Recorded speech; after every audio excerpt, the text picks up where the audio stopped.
ඔන්න එකෝමත් එක කාලෙක එක පිටිසර ගමක ගෙදරක හිටියා ගමරාල කෙනෙකුයි කටසරගම හාමිනේ කෙනෙකුයි ගමරාලගේ වයසක අම්මයි.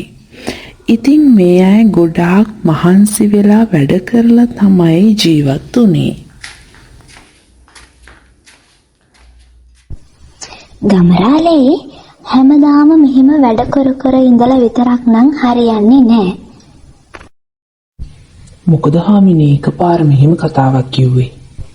අනේ ගමරාලේ දවස් 30ෙම මේ ගෙදර දොරේ වැඩයි හේනේ වැඩයි එක්ක ඔට්ටු වෙලාම මට නම් දැන් එපා වෙලා තියෙන්නේ. ඒ මොකද හාමිනේ හේනේ සේරෝම වැඩ ටික කරන්නේ මම නෑ. හාමිනේට තියෙන්නේ මේ ගෙදර දොරේ උයන පිහන වැඩ ටික කරන්න විතරයි නෝය. ගමරාලේ ඉතින් හැමදාම හීනට යනවා. මම මේ ගෙදර දොරේ සේරම තනියම කරන්න මට උදව් කරන්න මේ ගෙදර කිසි කෙනෙක් ඉන්නවා කියලායි. ඉතින් හාමිනේගේ තනියට ඔය අපේ අම්මත් ගෙදර ඉන්නේ. ඉන්නවා. ඔය ඉන්නේ අස අගේට ගේ ඇතුළට වෙලා.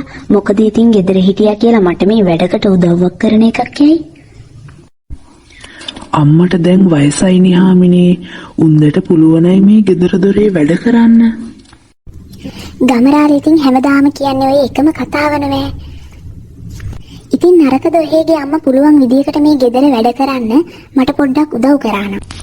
ඔන්න ඉතින් ගමරාල හාමිනේ එක කතා කරලා දිනන්න බැරි බව දැනගෙන කතාව නවත්තලා හේනට යන්න පිටත් වුණා. මේ ගමරාලගේ හාමිනේ එක්කනම් මේ ගමේ කිසිම කෙනෙක්ට කතා කරලා දිනන්න නම් බෑ. ඒ ගැන මේ මුළු ගමේම මිනිස්සු දැනගෙන හිටියා. අනේ අම්මේ හැම වෙලේම මේ කාමරේ අස්සට වෙලා ඉන්නේ නැතුව පොඩ්ඩක් එළියට පහළියට ඇවිල්ලා මට මේ වැඩකටවත් උදව්වක් දෙන්නකෝ.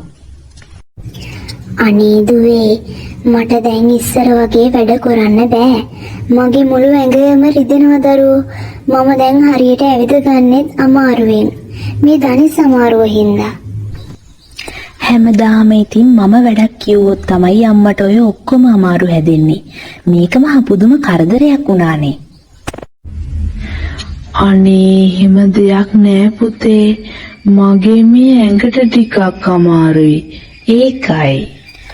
මේ ගෙදර වැඩප්පලක් කරන්නත් බැරි නම් යන්නේකයි ඇත්තේ ඕන තැනක.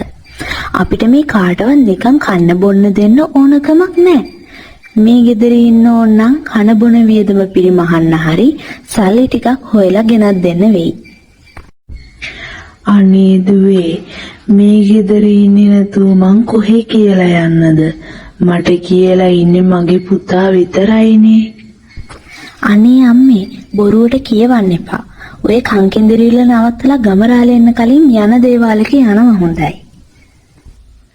ඔන්න ඉතින් මේ ගමහාමිනේගේ කතා ඉවස ගන්න බැරිම තැන ගමරාලගේ අම්මා ගමරාල ගෙදර එන්න කලින් ගෙදරින් පිටත් වෙන්න පටන් ගත්තා.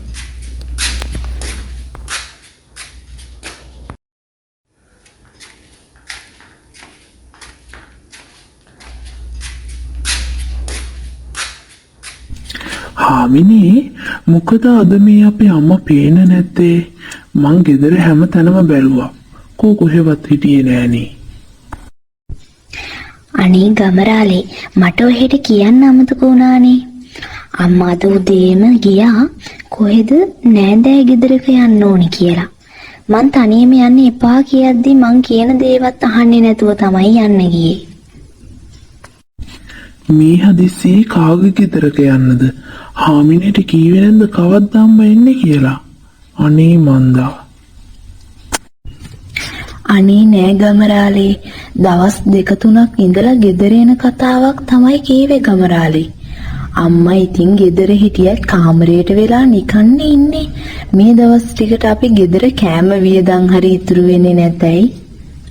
එහෙම කියලා බෑනේ හාමිනේ. ඒ මගේ අම්මා නෝය. උන්දට ඉන්නේ මං විතරයි. හා ගමරාලේ දැන් ඔය මදයි. ඔහේ බොරුවට කියවන්නේ නැතුව ගිහින් නිදාගන්න. අම්මා ආපහු එන දවසක එන්නේ නැතයි. මේ ගෙදර තව කොච්චර ප්‍රශ්න තියෙනවද? ඒ කිසි දෙයක් ගැන හොයලා බලන්නේ නැහැ. මම මේ පැයි හැමදේම කරන්න. මේ ගෙදර මම ගැන හොයන්න කාටවත් කිසිම ගාණක් නැහැ. මෙහිම ඇවිදගෙන යනකොට ගමරාලගේ අම්මට මගදී හරිම දුකින් ඉන්න පොඩි දරුවෙක් මුණ ගැහෙනවා.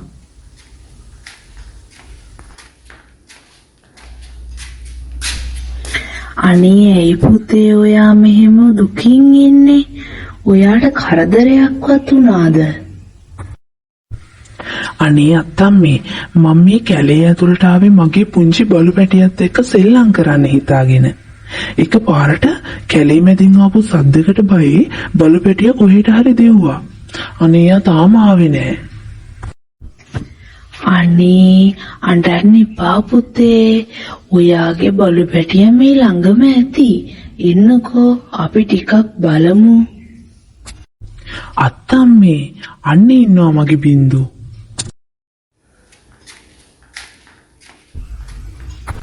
දැන් හරිනේ පුතේ. ආයෙ අඬන්නේ නැතුව ඔයා පරිස්සමට ගෙදර යන්නකෝ. ඒත් මේ මහ කැලේ ඇතුලේ අත්තම්ම කොහෙද මේ තනියෙන් යන්න හදන්නේ? මට යන්න තැනක් නෑ පුතේ. මගේ ලේලි මගේ පුතාට හොරෙන් මාව ගෙදරින් එලවලා දැම්මා.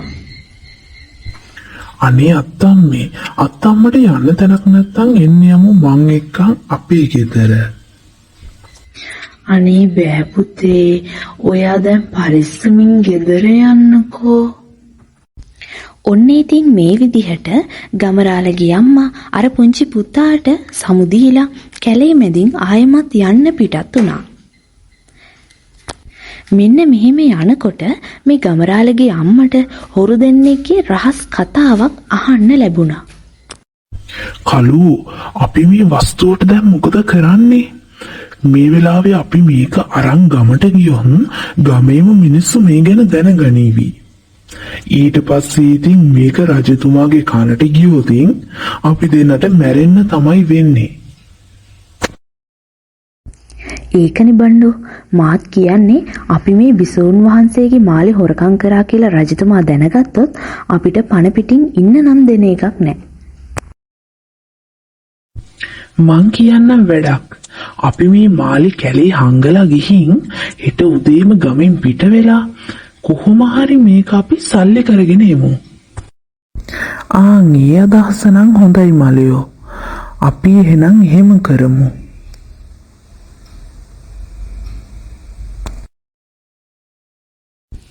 මේ කතාව හොරෙන් අහගෙන හිටියේ ගමරාලගේ අම්මා හොරු දෙන්නම මාලේ හංගලා ගියාට පස්සේ මාලෙත් අරගෙන රජමාලිගයට යන්න පිටත් වුණා.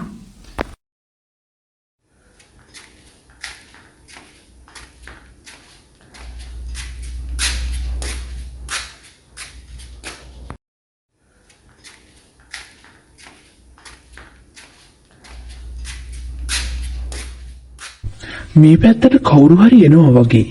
කවුද මේ මහලු අම්මා? අවසරයි දේවයන් වහන්ස. මම මේ මාලිගාවට ආවේ ඔබතුමාගේ බිසෝන් වහන්සේගේ නැති වුණු මාලය ආපහු ලබා දෙන්න. ඔබව මම මීට කලින් රජමාලිගයේදී දැකලා නැහැනේ. ඔබ කොහොමද බිසවගේ මේ වටිනා මාලය හොයාගත්තේ? ඉතින් මේ විදිහට ගමරාලගේ අම්මා රජතුමාට එයා ගෙදරින් ආව දවසේ ඉඳන් හොරු දෙන්නගෙන් මාලේ ගන්නකම් හැමදේම විස්තර කියන්න පටන් ගත්තා. මගේ බිසවගේ මාලය හොයාගෙන නැවත බාර දුන්න එකට ස්තුතිවන්ත වෙන්න මම මේ දුප්පත් අම්මට රන්කාසි 1000ක් තෑගි දෙන්න නියෝග කරනවා. ඒ වගේම ගමරාලවත් ගම හාමිනේවත් අදම මේ රජ සභාවට කැඳවන ලෙස නියෝග කරනවා.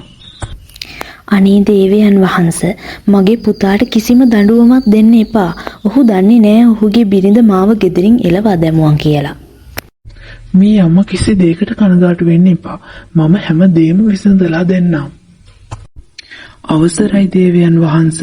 මම තමයි ගමරාල. මේ ඉන්නේ මගේ ගම හාමිනේ. ගමරාල දන්නවද ගමහාමිනේ ගමරාලට හොරින් අම්මව ගෙදරින් එලවා දැම්මා කියලා? මොනවා?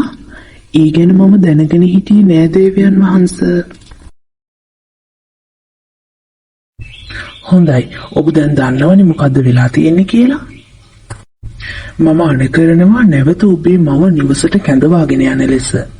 ගමහාමිනේ තව වසරක් ගතවනතුරු රජමාලිගයේ සේවිකාවක් ලෙස කටයුතු කළ යුතුයි. මාලිගාවේ කටයුතු අවසන් වන තෙක් නැවත මාලිගයෙන් ඔබට පිටවිය නොහැකි. එසේම ඔබේ වැටුප මාස්පතා ඔබේ නිවසට ලැබේවි. ඉතින් මේ විදිහට රජතුමා ගමරාලට සහ ඔහුගේ මවට තෑගි භෝග දී පිටත් කළ අතර ගමහාමිනේව මාලිගයේ විවිධ රාජකාරි පවරා වසරක් ගෙවෙන තුරු මාලිගයෙන් පිටවීම තහනම් කළේය.